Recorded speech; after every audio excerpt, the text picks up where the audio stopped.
బాలు కోసం వచ్చి రోహిణి మనోజ్ ఆడిన నాటకాన్ని అందరి ముందు బయటపెట్టిన కానిస్టేబుల్ రోహిణి చంప పగలగొట్టిన సత్యం. నిజంగానే ఇదంతా జరగబోతుందా? అసలు ఏం జరిగింది అనేది ఈ వీడియోలో తెలుసుకుందాం. మీనా అయితే బాలు తప్పు చేయలేదని నిరూపించాలని ఇక బార్కైతే వెళ్తుంది.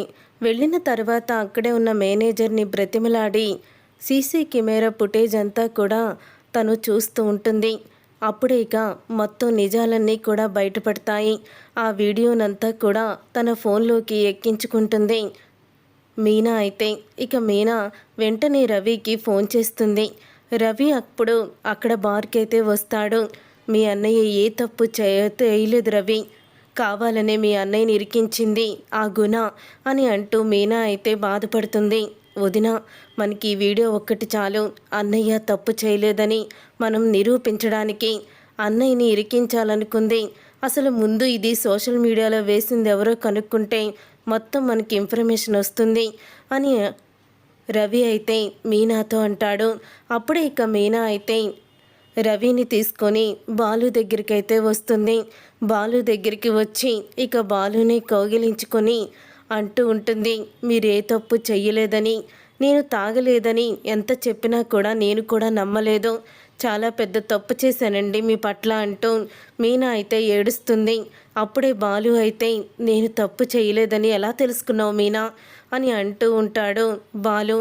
అప్పుడే ఇక బాలుకి రవి అయితే అసలు నువ్వే తప్పు చేయలేదన్నయ్య, ఈ వీడియో చూడు, ఎవరు నీ మీద కుట్ర చేశారో నీకే అర్థమవుతుందని రవి అయితే వీడియోని చూపిస్తాడు.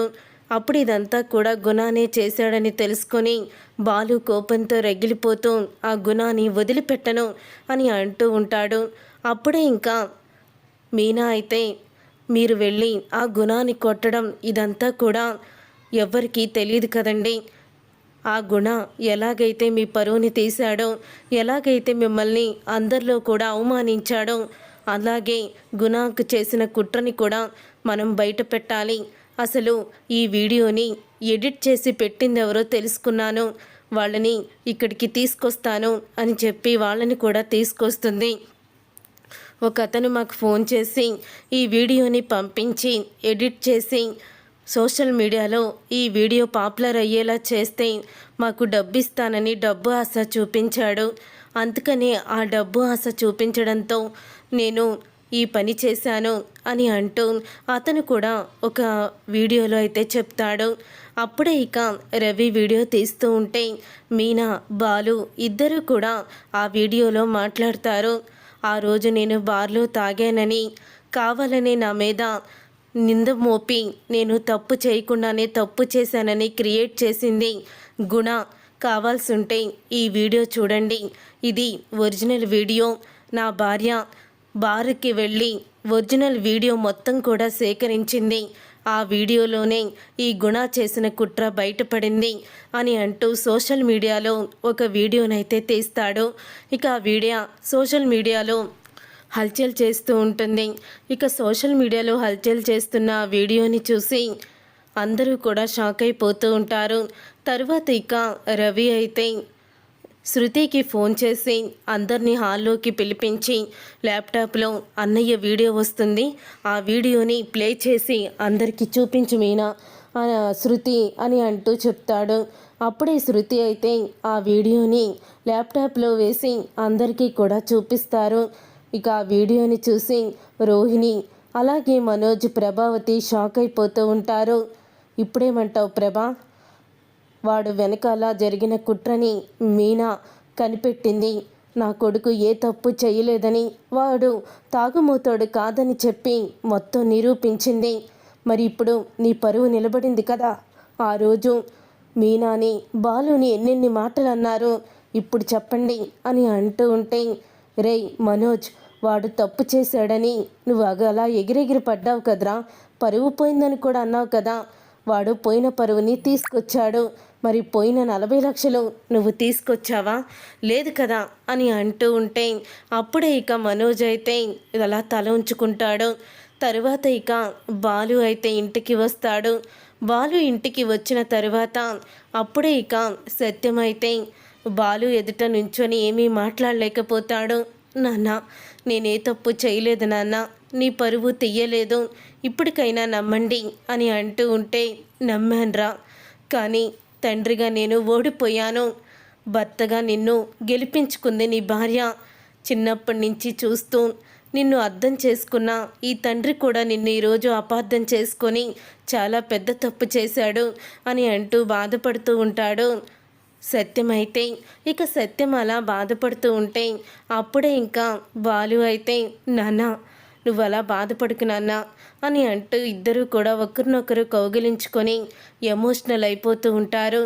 తరువాత ఇక ఇదంతా తెలిసి గుణాని అరెస్ట్ చేయడానికి పోలీసులైతే వెళ్తారు.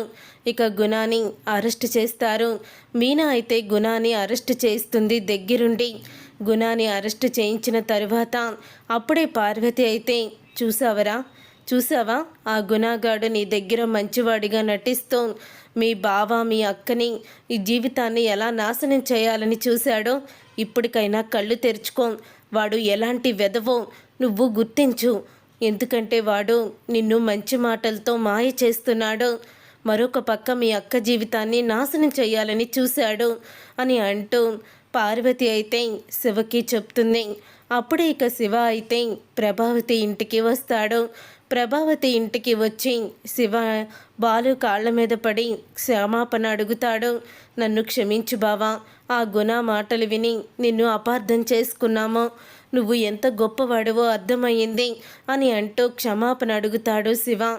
అప్పుడే ఇక అందరూ కూడా శివ క్షమాపణ అడుగుతూ ఉండగా ప్రభావతి, మనోజ్, రోహిణి అలా చూస్తూ ఉండిపోతారు. అప్పుడే ఇక శృతి అయితే రోహిణిని అంటూ ఉంటుంది, ఏంటి రోహిణి, ఆ రోజు బాలుని ఇష్టం వచ్చినట్లు మాట్లాడావు కదా, మరి ఆ మాటలన్నీ వెనక్కి తీసుకుంటావా? ఆ రోజు నీకు కడుపు ఉబ్బిపోయింది కదా, ఆనందంతో పొంగిపోయావో, మరి ఇప్పుడేమంటావో? చూడు, మంచి వాళ్ళకి చెడు చెయ్యాలనుకుంటే అది మనకే తిరిగి కొడుతుంది.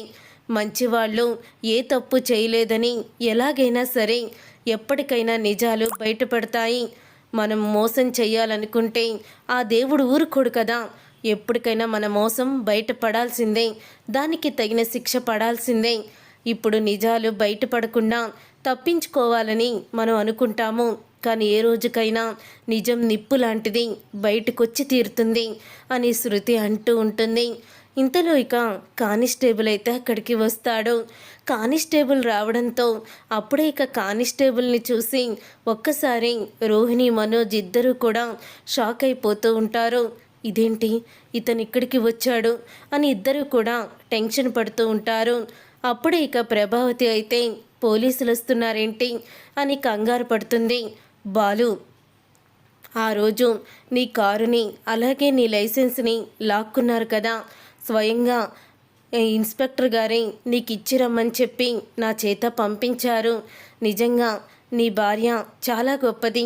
ఒక భర్తని అవమానిస్తున్నారని తను ఇంట్లో కూర్చొని ఏడవకుండా ఆడదైనా సరే బారుకు వెళ్ళి సీసీ కెమెరాలు వీడియో సంపాదించి నిన్ను కాపాడుకుంది, నీ పరువుని నిలబెట్టింది అని పొగుడుతూ ఉంటాడు.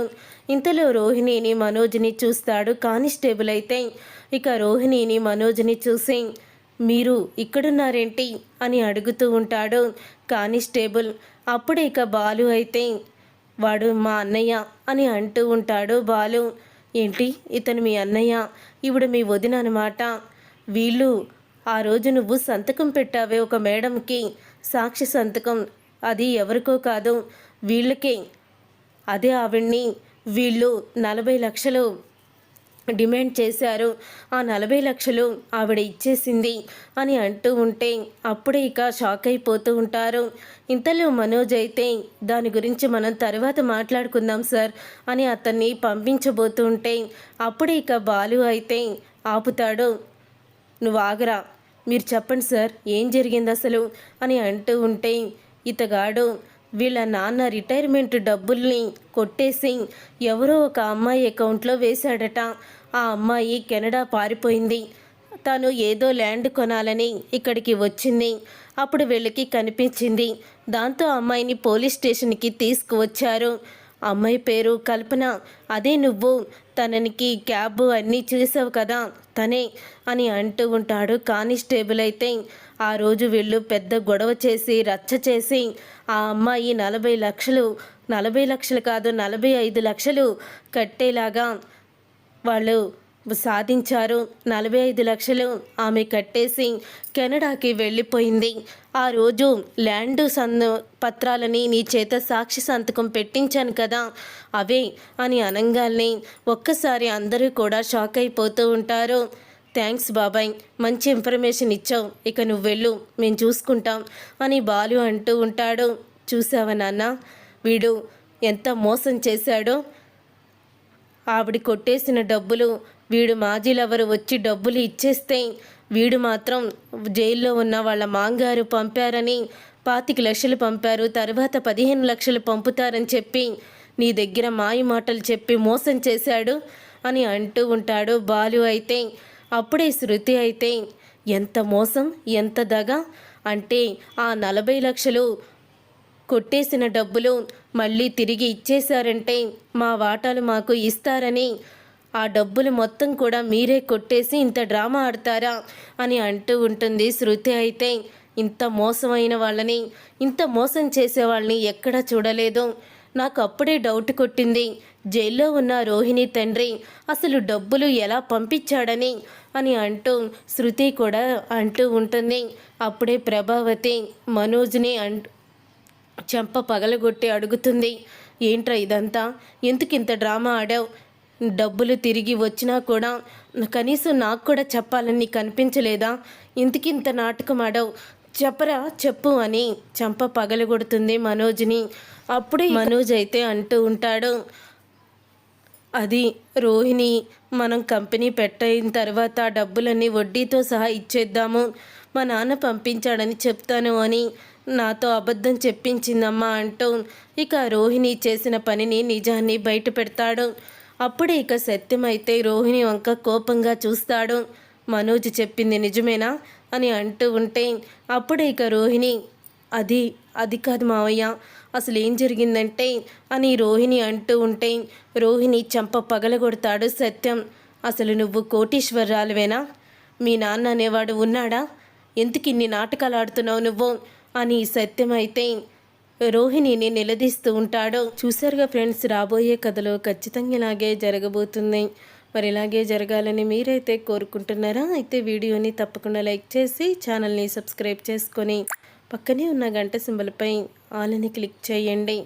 అప్పుడే మేము పెట్టే ప్రతి వీడియో మీరు మిస్ కాకుండా చూసేవచ్చు.